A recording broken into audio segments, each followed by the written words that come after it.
Now the newest twist in this is that there was a Russian-born but apparently Russian-American citizenship lobbyist, somebody who may have had a connection to Russian intelligence. We don't have his name. There are a lot of maybes in there, who may have been the second person in this meeting as well. What do you make of the new development? Yeah, I mean, it's a little bit more serious than that. Yes, he's a dual Russian-American citizen, but he apparently was a Soviet. So we're going back to the 80s now, a Soviet counterintelligence agent with potentially continuing ties to Russian intelligence.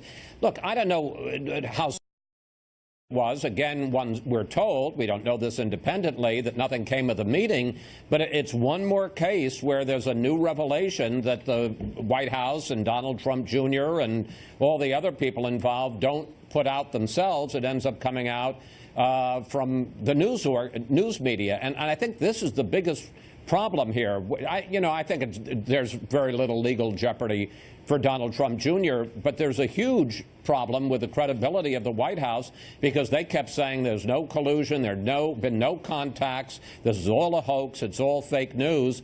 And then it keeps coming up that people that we hadn't heard about did have these meetings. And, of course, this meeting on the 25th floor of Trump Tower involving the president's son, his son-in-law, and then campaign chairman Paul Manafort.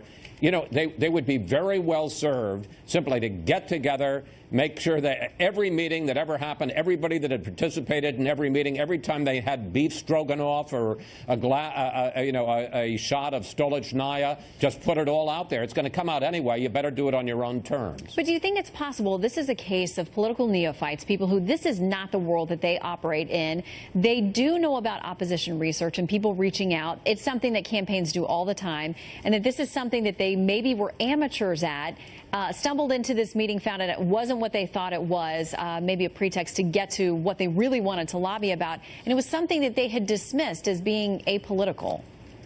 But remember that you've got in black and white those emails between Donald Jr.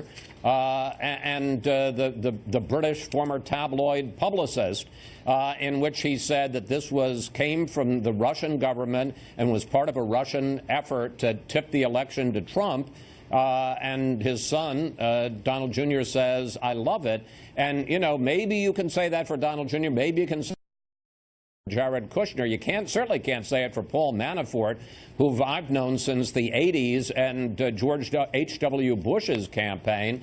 And you've also got Trump's nominee, the president's nominee for FBI director, Christopher Wray, saying in a hearing this week, you know what you should do if you get an offer of assistance from a foreign government or a foreign agent, you should tell the FBI. And that's what people on both sides of the aisle we've heard say similar things this week. I want to make